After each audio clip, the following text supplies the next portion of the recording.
Hi guys, అందరికీ welcome to deep look details and QN episode number 75 కూడా మీ అందరికీ స్వాగతం. లోకీ సిరీస్ చూసిన ప్రతి ఒక్కరికి చాలా డౌట్స్ రేజ్ అయ్యాయి. లైక్ ఎపిసోడ్ ఎండింగ్లో హీ రిమైన్స్కి ఏం జరిగింది, విక్టర్ టైమ్లీ ఎక్కడ, అలాగే లోకీ క్రియేట్ చేసిన న్యూ టైమ్ లైన్స్లో క్యాంగ్ వేరియంట్స్ ఉంటారా, మోర్ ఓవర్ లోకీకి అసలు పవర్స్ ఎలా వచ్చాయి, ఇలాంటి మోస్ట్ బర్నింగ్ క్వశ్చన్స్ అన్నిటికీ ఈ వీడియోలో ఆన్సర్స్ దొరుకుతాయి. సో మిస్ అవ్వకుండా చూసేయండి. Question number 1, Victor Timely, he who remains and Kang variants వీళ్ళంతా ఇప్పుడు బ్రతికే ఉన్నారా? క్వశ్చన్ వినడానికి క్యాంగ్ వేరియంట్స్ గురించే అని అనుకుంటున్నా, ఇక్కడ విక్టర్ టైమ్లీ కథ ఒకలా ఉంటుంది, హీ హూ రిమైన్స్ కథ ఒకలా ఎండ్ అవుతుంది, క్యాంగ్ వేరియంట్స్ ఫ్యూచర్ మరోలా ఉంటుంది. సో సెపరేట్గా డిస్కస్ చేద్దాం. First one, Victor Timely. Victor Timely అనేవాడు లోకీ క్రియేట్ చేసిన కొత్త టైమ్లైన్లో ఎప్పటికీ కూడా ఒక గ్రేట్ సైంటిస్ట్గా మారలేడు. బికాస్ సిరీస్లో ఓబీ రాసిన టీవీ గైడ్లైన్స్ బుక్ దొరకడం వల్లనే విక్టర్ దానిలో ఉన్న మ్యాటర్ని అర్థం చేసుకుని కొత్త కొత్త ఇన్వెన్షన్స్ చేశాడు. బట్ ఇప్పుడు లోకీ క్రియేట్ చేసిన టైం లైన్లో విక్టర్కి ఎలాంటి బుక్ కూడా దొరకలేదు. సో తనకి టీవీ టెక్ గురించి సమాచారం అయితే దొరకదు గైస్, నాలెడ్జ్ కూడా రాదు. కాబట్టి ఈ టైం లైన్లో విక్టర్ కేవలం ఒక నార్మల్ పర్సన్ మాత్రమే. సరే, నెక్స్ట్ హీ హూ రిమైన్స్ గురించి మాట్లాడదాం. As per Loki ending he who remains చనిపోతాడు. బికాజ్ లోకీ హీ హూ రిమైన్స్ని సేవ్ చేయకూడదు అని డిసైడ్ అయ్యాక హీ హూ రిమైన్స్ తనని చంపడానికి సెల్వీని తిరిగి రప్పించడం మనం చూడవచ్చు. అంటే లోకీ వెళ్ళిపోయిన తర్వాత సెల్వీ హీ హూ రిమైన్స్ని చంపేస్తుందన్నమాట. బట్ ప్రస్తుతానికి ఇది జస్ట్ థియరీ మాత్రమే గైస్. హీ హూ రిమైన్స్ డెత్కి సంబంధించి అఫీషియల్ కన్ఫర్మేషన్ మార్వెల్ నుంచి వస్తేనే క్లారిటీ ఉంటుంది.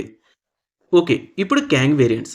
క్యాంగ్ వేరియంట్స్ అంతా లోకీ క్రియేట్ చేసిన కొత్త మల్టీవర్స్లో ఖచ్చితంగా ఉంటారు, అందులో మాత్రం నో డౌట్.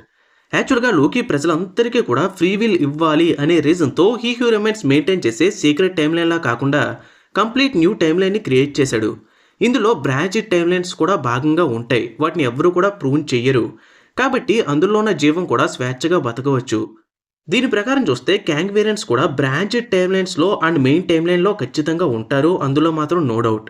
అందుకే ఎపిసోడ్ 6 ఎండింగ్లో మోబియస్ క్వాంటమేనియా మూవీ క్యాంగ్ గురించి కూడా మెన్షన్ చేస్తాడు. బట్ ఇక్కడ వచ్చిన ప్రాబ్లం ఏంటంటే క్యాంగ్ వేరియంట్స్ అంతా కూడా ఇప్పుడు ఫ్రీ అయ్యారు కాబట్టి వాళ్ళు టెక్ని డెవలప్ చేసుకుని హీ హూ రిమైన్స్ చెప్పినట్లుగానే మల్టీవర్సల్ వార్ని ఖచ్చితంగా స్టార్ట్ చేస్తారు. అందుకే టీవీ వాళ్ళు ఇప్పుడు బ్రాంచ్ టైమ్లైన్స్ మీద కాకుండా ఓన్లీ క్యాంగ్ వేరియంట్స్ మీద మాత్రమే నిఘా పెడుతున్నారు. ఇన్ కేస్ ఎవరన్నా క్యాంగ్ వేరియంట్ అబ్నార్మల్గా బిహేవ్ చేసి మల్టీవర్సల్కి థ్రెడ్గా మారితే వాళ్ళని టీవీ వాళ్ళు అడ్డుకుంటారు. ఇప్పుడు టీవీకి ఉన్న మెయిన్ మోటివ్ అండ్ మిషన్ కూడా ఇదే. ఇటు లోకీ కూడా ఇప్పుడు టైమ్లైన్స్ అన్నింటినీ కూడా కంట్రోల్ చేస్తున్నాడు కాబట్టి మ్యాక్సిమం క్యాంగ్ వేరియంట్స్ రెబల్స్గా మారకుండా ఎప్పటికప్పుడు ఆపుతూ ఉంటాడు. బట్ ఎంతలా ఆపినా సరే ఏదో ఒక పర్టికులర్ పాయింట్లో మల్టీవర్సల్ వార్ అయితే స్టార్ట్ అవుతుంది గైస్. సో ఇప్పుడు క్యాంగ్స్ యొక్క ఫ్యూచర్ గురించి మీకు ఒక ఐడియా వచ్చిందని అనుకుంటున్నాను. ఇప్పుడు క్వశ్చన్ నెంబర్ 2, లోకీకి టైమ్ స్లిప్పింగ్ పవర్స్ ఎలా వచ్చాయి, అలాగే మల్టీవర్స్లో ఉన్న ప్రతి టైమ్ లైన్ని కంట్రోల్ చేసి ఎలా కంబైన్ చేయగలిగాడు? ఎంటైర్ లోకీ సీజన్ 2 సిరీస్లో ఇదే బిగ్గెస్ట్ డౌట్. జస్ట్ నార్మల్ పవర్స్తో ఉండే లోకీ సీజన్ ఎండింగ్కి వచ్చేసరికి గాడ్ ఆఫ్ మల్టీవర్స్గా మారి టైమ్లైన్స్ అన్నింటినీ కూడా కంట్రోల్ చేసేంత పవర్ఫుల్గా మారతాడు. బట్ లోకీకి ఈ రేంజ్లో పవర్స్ ఎలా వచ్చాయి అనే విషయం గురించి మార్వెల్ వాళ్ళు ఎలాంటి కన్ఫర్మేషన్ని కూడా ఇవ్వలేదు. కానీ సోషల్ మీడియాలో కొన్ని స్ట్రాంగ్ థియరీస్ నడుస్తున్నాయి, వాటి గురించి డిస్కస్ చేద్దాం. First one, time slipping. ఈ పర్టికులర్ పవర్ లోకీకి ఎవరో ఇచ్చింది కాదు అని తను టీవీలో ఉండడం వల్ల వచ్చిన ఎబిలిటీ కూడా కాదు. లోకీ ఒంటిలో ఈ టైమ్ స్లిప్పింగ్ పవర్ మొదటి నుంచి హిడెన్గా ఉంది, బట్ ఇప్పటిదాకా యాక్టివ్ కాలేదంతే. మీకు ఒక ఎగ్జాంపుల్ చెప్తాను చూడండి. సీజన్ 1లో సెల్వీ ఎలైత్ని కంట్రోల్ చేయడానికి లోకీ హెల్ప్ అడుగుతుంది. బట్ లోకీ నాకు మైండ్ కంట్రోలింగ్ రాదు అని అంటాడు. దానికి సెల్వీ నువ్వు చేయగలవు, జస్ట్ ఫోకస్ చెయ్యి అని చెబితే లోకీ కూడా అలాగే చేస్తాడు అని తన మైండ్ కంట్రోలింగ్ పవర్ కూడా అన్లాక్ అవుతుంది. సో ఈ పర్టిక్యులర్ పాయింట్ వరకు లోకీ ఒంటిలో మైండ్ కంట్రోలింగ్ పవర్ ఉన్నా దాన్ని ఎలా వాడాలో తనకి తెలీదు, కానీ సెల్వీ ద్వారా నేర్చుకున్నాడు. సేమ్ ఇదే లాజిక్ ఈ టైమ్ స్లిప్పింగ్ మీద కూడా వర్క్ అవుతుంది గైస్. లోకీకి బాగా అవసరమైనప్పుడు తన ఒంటిలో ఉన్న హిడెన్ పవర్ యాక్టివేట్ అయ్యి టైమ్ స్లిప్ అవ్వడం స్టార్ట్ చేశాడు. కానీ మొదట్లో దాన్ని కంట్రోల్ చేయలేకపోయినా చివరికి ఎలా కంట్రోల్ చేయాలి అనే విషయం నేర్చుకున్నాడు. ఇక లోకీ టైంని పాస్ ఎలా చేశాడు, మల్టీవర్స్లో టైమ్ లైన్స్ని ఎలా కంట్రోల్ చేశాడు అనే ప్రశ్నకు కూడా ఇదే ఆన్సర్. బట్ కొంచెం డిఫరెంట్ వేలో ఉంటుంది, జాగ్రత్తగా వినండి. లోకీకి తన బాడీలో ఉన్న టైమ్ స్లిప్పింగ్ పవర్స్ యాక్టివేట్ అయిన తర్వాత ఎపిసోడ్ 5లో ఓబీ ఇచ్చిన సలహా వల్ల చాలాసార్లు టైమ్ స్లిప్పింగ్ని కంట్రోల్ చేయడానికి ట్రై చేసి అనుకోని ఒక పర్టికులర్ మూమెంట్లో దాన్ని సాధిస్తాడు. అంటే ఇక్కడ లోకీ తనకున్న టైమ్ స్లిప్పింగ్ పవర్ని కంట్రోల్ చేయొచ్చు అని ఒక పర్సన్ చెప్పేంత వరకు తనకే తెలియదు, అండ్ అందుకే ఒక్కసారి కూడా దాన్ని కంట్రోల్ చేయడానికి ప్రయత్నించలేదు. సో ఇదే థియరీ టైంని పాస్ చేయడం మీద కూడా వర్క్ అవుతుంది. యాక్చువల్లీ లోకీ హీ హూ రిమైన్స్ దగ్గరికి వెళ్ళినప్పుడు తనకి టైంని పాస్ చేసే పవర్స్ ఉన్నాయి అని తనకే తెలీదు. కానీ హీ హూ రిమైన్స్ నువ్వు ఇంకా టైంని కంట్రోల్ చేయడం నేర్చుకోలేదంటే ఆశ్చర్యంగా ఉంది అని మెన్షన్ చేస్తాడు. కరెక్ట్గా ఈ పాయింట్లోనే లోకి తను కూడా టైంని పాస్ చేయగలడు, బట్ ఇప్పటిదాకా తనకు ఆ విషయం తెలీదు అని రియలైజ్ అవుతాడు. ఈ పర్టికులర్ మూమెంట్లో అంటే హీ హూ రిమైన్స్ టైంని పాస్ చేసే పవర్స్ గురించి మెన్షన్ చేశాక లోకి వెంటనే తన టైం స్లిప్పింగ్ పవర్ని యూజ్ చేసి తనకి కావాల్సిన మూమెంట్కి వెళ్ళి అక్కడ టైంని పాజ్ ఎలా చెయ్యాలి అనే ఫుల్ డీటెయిల్స్ తెలుసుకుని టైం పాస్ చేయడం నేర్చుకున్నాడు. అలా నేర్చుకుని మళ్ళీ హీ హూ రిమైన్స్తో మాట్లాడే మూమెంట్కి వస్తాడు. బట్ లోకి టైం స్లిప్ అయ్యి టైం పాస్ చేసే పవర్స్ని ఎలా నేర్చుకున్నాడు అనే మూమెంట్ని మనకి విజువల్గా అయితే చూపించలేదు గైస్. అందుకే ఆడియన్స్ అంతా కూడా కన్ఫ్యూజ్ అయ్యారు. బట్ లోకి అక్కడ టైం స్లిప్ అయ్యి పవర్స్ని నేర్చుకున్నాడు అని ఇండికేట్ చేయడానికి ఒక డైలాగ్ ఎపిసోడ్ 6లోనే ఉంది. హీ హూ రిమైన్స్ లోకితో మాట్లాడుతున్నప్పుడు లోకి సడన్గా తన హ్యాండ్ని రైజ్ చేసి టైంని పాస్ చేయగలుగుతాడు. అలా పాస్ చేసిన లోకిని చూసి హీ హూ రిమైన్స్ కూడా షాక్ అయ్యి చూస్తూ ఉంటే లోకి ముందుకు వచ్చి అసలు ఈ పర్టికులర్ మూమెంట్ ఒక్కసారే జరిగిందని నువ్వెందుకు అనుకుంటున్నావో చెప్తావా అని అడుగుతాడు. And what makes you think this is the first time we've had this conversation? So ఇక్కడే అర్థమవుతుంది లోకి ఆ మూమెంట్ని మల్టిపుల్ టైమ్స్ ఎక్స్పీరియన్స్ చేశాడు అని.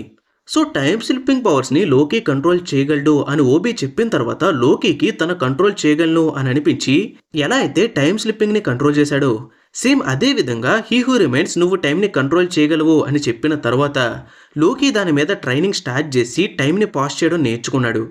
సరే, ఇక మల్టీవర్స్ కంట్రోల్ గురించి మాట్లాడితే సేమ్ ఇక్కడ కూడా ఇదే విషయం రిపీట్ అవుతుంది గైస్. బట్ ఈసారి మల్టీవర్స్ని లోకి కంట్రోల్ చేయవచ్చు అని ఎవరూ కూడా చెప్పలేదు.